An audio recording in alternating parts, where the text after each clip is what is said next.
Imagine waking up, right? And the air itself, it's almost like it's on fire. And it's not like, just some small thing, but like a huge fire. And it's been going on for days, like it's not stopping. Can you imagine? That was London in 1666. Wow. So we're diving into this Great Fire of London.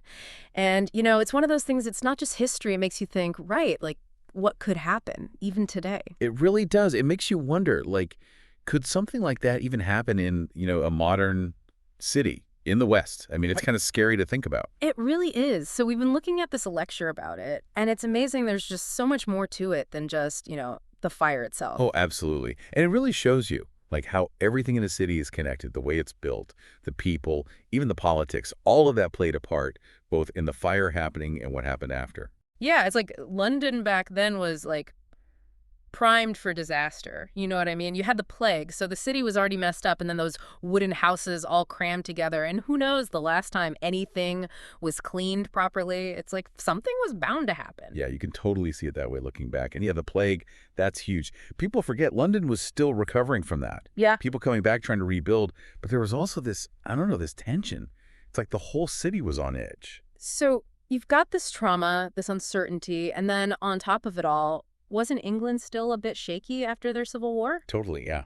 The English Civil War, man, it really messed things up. It left like these deep divisions. Everyone was anxious, you know, and we see this a lot, right? When a society is going through these big changes, it's like it makes them vulnerable. It's like ripe for a disaster, like a fire. So it's like all these things are just swirling around, right? And then, and this is kind of ironic, the thing that actually starts it all is, wait for it, a bakery. It's kind of funny when you think about it, right? But yeah, that's how it started. A bakery on, I think it was called Pudding Lane, owned by this guy, Thomas Fariner. Probably a small fire at first, maybe the oven, and boom, out of control. So you've got this city, right, ready to burn, and then a fire breaks out in a bakery. I mean, did anyone even think twice at first? Or was it just like, oh, another fire, we'll put it out? It's like, what was going through their heads?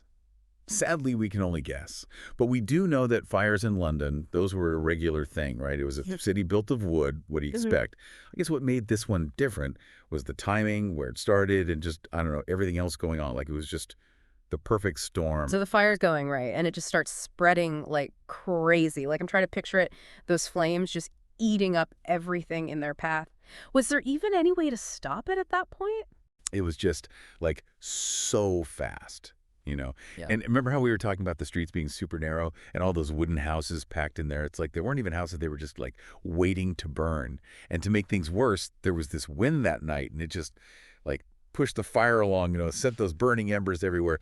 So no wonder people thought it was the end of the world. Oh, I bet. I mean, can you imagine the panic? As soon as people realized this wasn't just some little fire, it was like the whole city's going up. The stories people told afterwards, they're crazy. Imagine the whole sky's on fire, right? And you can't even breathe for the smoke, and people are screaming everywhere. It's like out of a nightmare. Everyone's just trying to get out, grabbing whatever they can. Yeah. Some people even jumped into the Thames. That's how desperate they were. Oh my gosh. Just wow. And how long did this go on for? You said days. Days. It was like, okay, so by the time they finally put it out, the fire, it had burned down over 13,000 houses, churches, St. Paul's Cathedral. I mean, gone. You name it, it was gone. The whole heart of London, just rubble. It's like, I don't even know, like a bomb or something, just wipes everything out. But I remember reading that, for all the destruction, the number of people who died was like really small. Yeah, that's one of the weird things about it.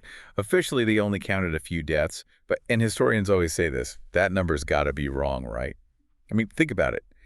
With everything so crazy, who's keeping track of everyone who dies? Especially, the people who no one's really paying attention to. Yeah, that's a good point. It's like, even when you think you've got a handle on history, there's always more to the story. But even the Great Fire, it couldn't burn forever, right? What finally happened? How'd it end? It was a few things, really. It's like the wind changed, finally, and that helped. But then, and this is almost hard to believe, but it started to rain. After all that fire, all that heat, the rain came.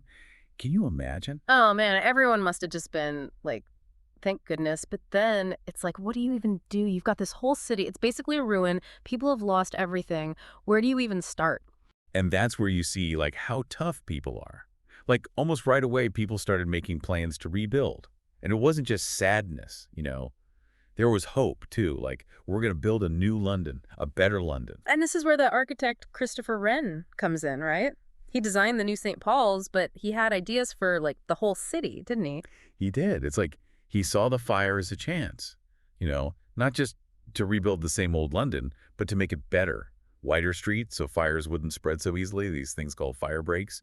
And he wanted to use brick and stone instead of wood because they don't burn as easily, obviously. So Ren, he's like, here's your chance, London. Let's do this right. But did they actually listen? I mean, those were some pretty big changes he was talking about. You know what? They really did. It's amazing. The fire, it was like this wake-up call. It forced them to see that they had to change things, that they couldn't just keep doing things the same old way. Oh, and there were arguments, of course. Compromises had to be made. But everyone agreed on one thing.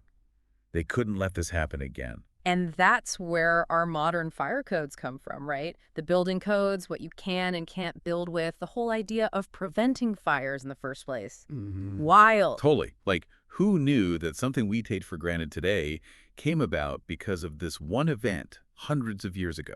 And it wasn't just the buildings themselves either. Remember how chaotic everything was during the fire? No one knew what to do, who was in charge. Right, it was just everyone for themselves. Exactly. So they realized, hey, we need to get organized. They needed a better way to fight fires, to deal with disasters. And so they came up with new systems for, like, communication, so everyone's on the same page, and ways to get people out safely. You could say that the London Fire Department, as we know it, well, that all started with the Great Fire. That's amazing. One fire, and it changed, like, the whole way we think about cities, about how to make them safer. But it wasn't just about the buildings, right? There were people living in those houses, families, communities. What happened to them? You're right. The fire, it didn't just destroy buildings, it tore people's lives apart. Imagine, thousands of people, homeless overnight, their whole neighborhood's gone. That kind of loss, it's hard to even imagine. And you know what happens in those situations, right? People start looking for someone to blame. Yeah, sadly, that's human nature, isn't it? Find a scapegoat. So who was it this time? Well, the Catholics got hit hard. There were all these rumors going around that they had started the fire on purpose. And you have to remember, back then, there was already a lot of anti-Catholic feeling ever since Henry VIII and all that. So yeah, it got pretty bad. People were scared, suspicious.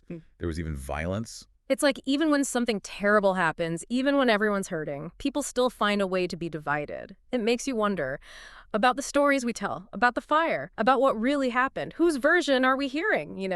Oh, absolutely. That's the thing about history, isn't it? It's not just dates and facts. It's about how people understood what happened, how they explained it to themselves. And those explanations, they can tell us just as much about the people who told them as about the events themselves. It's like history's never really just one story, is it? Yeah. It's more like layers and layers of stories all mixed together. Exactly. And the Great Fire, it's like a perfect example of that. It was this awful tragedy, don't get me wrong. But it also forced London to change, to adapt, and in some ways, to become stronger. Yeah, it's like that saying, what doesn't kill you? Makes you stronger, right? London went through hell and back, but it rebuilt. And not just rebuilt, it reinvented itself. And I think there's a lesson there for all of us. Absolutely. It reminds us that we can overcome even the toughest challenges, that we can learn from the past, build a better future, and even find hope, even in the ashes of disaster.